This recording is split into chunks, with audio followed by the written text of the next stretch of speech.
Custo de vida, emprego e desemprego, cesta básica, tarifas públicas, salário mínimo.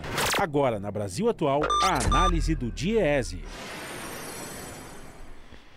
E nós vamos fazer contato agora com o diretor técnico do DIEESE, Fausto Augusto Júnior. Bom dia, Fausto. Bom dia, Glauco. Bom dia a todos. Fausto, numa live feita na quinta-feira passada, o presidente Jair Bolsonaro disse que caso o Congresso Nacional aprove a continuidade do auxílio emergencial no valor de R$600, ele vai vetar. A gente sabe aí da importância que o auxílio emergencial tem para as famílias de baixa renda e também para a própria economia, segundo vários estudos que já foram publicados. Como é que você vê essa postura do presidente e também da equipe econômica, que em geral tem muita reticência em promover medidas que ajudem a sobrevivência econômica das famílias durante esse período de pandemia? Bem, Glauco, é bom a gente lembrar. O auxílio emergencial não foi uma proposta desse governo, né? O auxílio emergencial foi uma proposta e foi um processo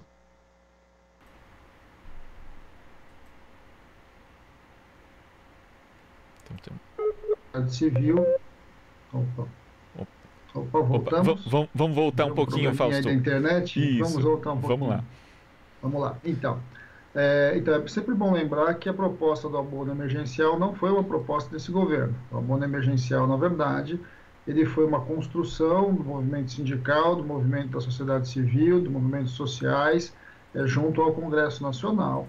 O governo, naquele momento, previa não mais do que a antecipação de recursos da aposentadoria, né, o 13º da aposentadoria, e foi no bojo daquela discussão que o abono emergencial surgiu. E quando surgiu, o governo propunha R$200 de abono, e foi no Congresso Nacional que esse valor chegou a R$600. Então, é razoável imaginar que esse governo realmente não acredite muito em movimentos como esse do abono emergencial. Porém, o que a gente viu ao longo desses meses, depois da pandemia, é que o abono emergencial é fundamental.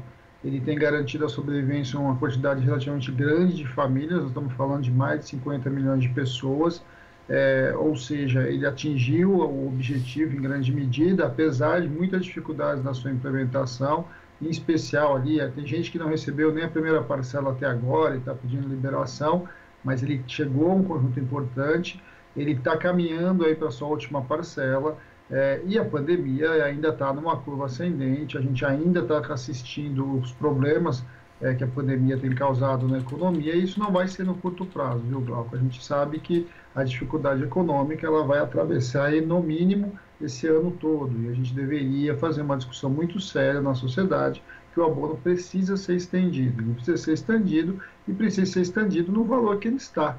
Não dá para você imaginar que uma família que a gente já tinha avaliado que precisava de um valor mínimo aí, que chegou-se ao grande acordo de R$600, para poder receber aí R$200, R$300, como o governo tem falado. Eu acho que esse é um embate que nós vamos fazer agora novamente junto ao Congresso Nacional, novamente junto à sociedade, e a sociedade já sabe a importância do tamanho do valor e da continuidade do abono. Eu acho que agora, inclusive, porque é até mais simples hoje a gente simplesmente continuar o abono, não é só uma questão, a questão logística, a questão de liberação, tudo isso já foi minimamente implementado. O que a gente precisa agora é de uma vontade política e uma mudança na forma como a própria crise econômica está se colocando, né? Nós estamos naqueles momentos em que é um momento de excepcionalidade, você tem que olhar para a economia do Brasil de maneira excepcional, a gente sabe que a sobrevivência das pessoas é o que está na pauta, e é isso que a gente tem que estar caminhando. Acho que esse é um desafio da sociedade como um todo, e vamos de novo, como nós fizemos no começo, enfrentar essa posição do governo. E é importante isso, né, Fausto, porque a gente tem um momento de crise, que também é crise social e econômica, onde o auxílio é necessário, mas continuaremos precisando do auxílio, porque na prática o cenário pós-pandemia também não é dos mais animadores, ainda mais para uma economia que já vinha num cenário de semi-estagnação antes da pandemia, Fausto. O Brasil já vinha com muita dificuldade do ponto de vista econômico, e é um país muito desigual, né, Glauco? A gente sabe também que o governo vinha também na outra ponta, retirando famílias do Bolsa Família, no momento, inclusive, em que a economia já tinha parado de crescer, já tinha parado de distribuir renda. A gente sabe que o Brasil é um país muito desigual e é inevitável que a gente enfrente agora, no pós-pandemia, o debate da melhoria da distribuição de renda. E a melhoria da distribuição de renda no Brasil passa, sim, por programas diretos de distribuição de renda. Ou seja, se você não, de alguma forma, por meio do Estado, você não atender as populações mais pobres, né, você não equacionar isso, de um lado retirando, de um lado ampliando impostos dos bilionários desse país e alocando esse recurso para as populações mais pobres, nós enfrentamos, de fato, uma das grandes mazelas da nossa população. É inviável você pensar um Brasil do tamanho que ele é, com a maioria da sua população ganhando menos de R$ 500. Eu acho que isso é um dado que a gente sabe, um dado que a gente tem e que a gente precisa enfrentar. E já está provado já há algum tempo a eficácia que você tem de políticas ativas de transferência de renda. Não só para a sobrevivência das pessoas, para a melhoria da vida das pessoas, mas também, Glauco, e principalmente do ponto de vista, inclusive, do ciclo econômico.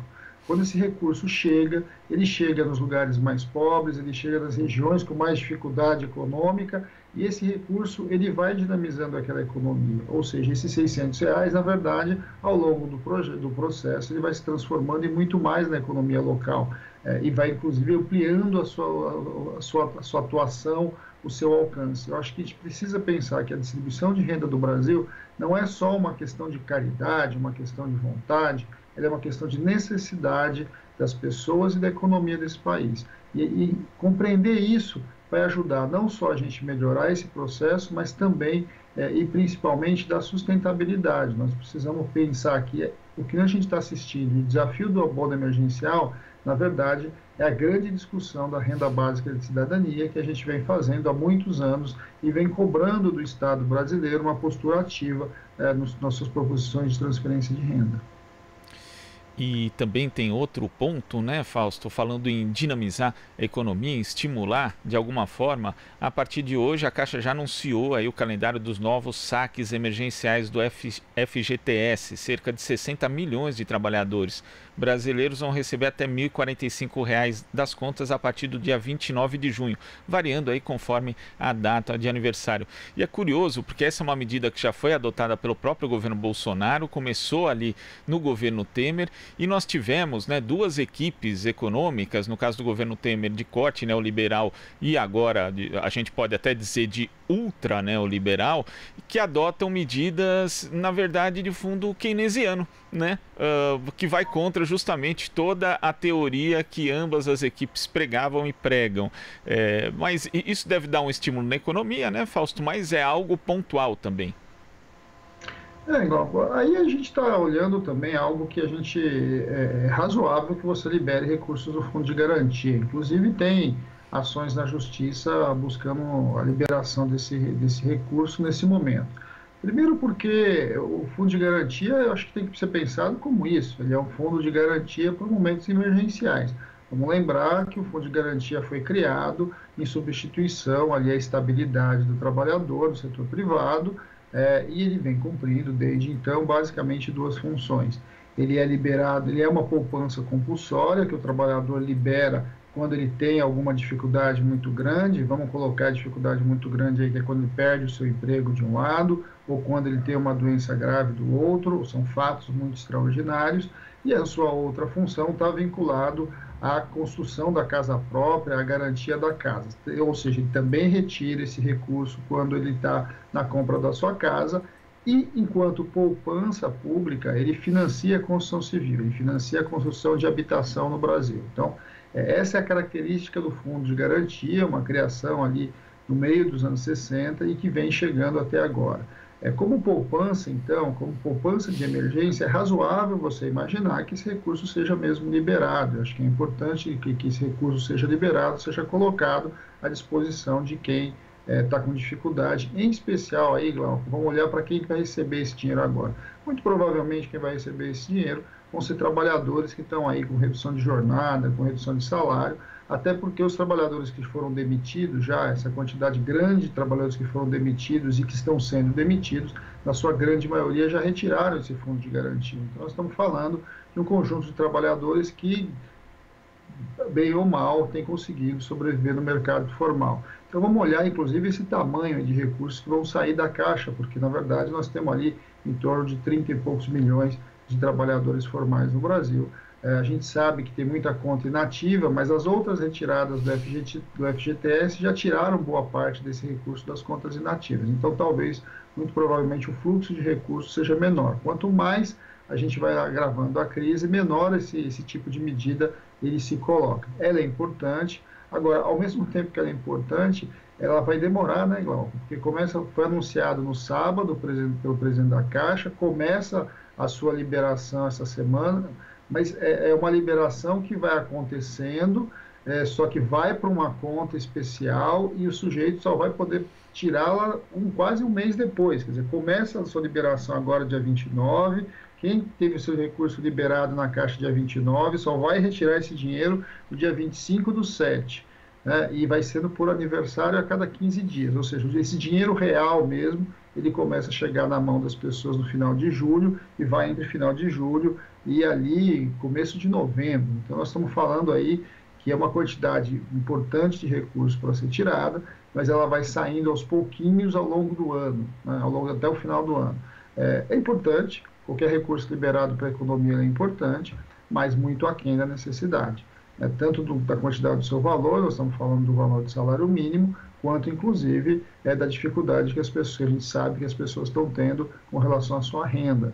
É preciso trabalhar políticas ativas, a gente deve ter a votação essa semana da medida provisória 936, essa é uma medida que apareceu lá já em abril, e a gente tem que voltar a discutir com mais tranquilidade essa medida. Muito provavelmente essa medida vai ser votada em breve, porque é a medida 946, então a gente vai vendo também como é que o Congresso Nacional vai se posicionar a partir dessa liberação. Tá certo, Fausto. Muito obrigado pela sua participação aqui no Jornal Brasil Atual e até a próxima. Até a próxima, Glauco. Bom dia a todos. Bom dia. Conversamos aqui com o diretor técnico do DIEESE, Fausto Augusto Júnior. Aqui você ouve as notícias que os outros não dão. Jornal Brasil Atual.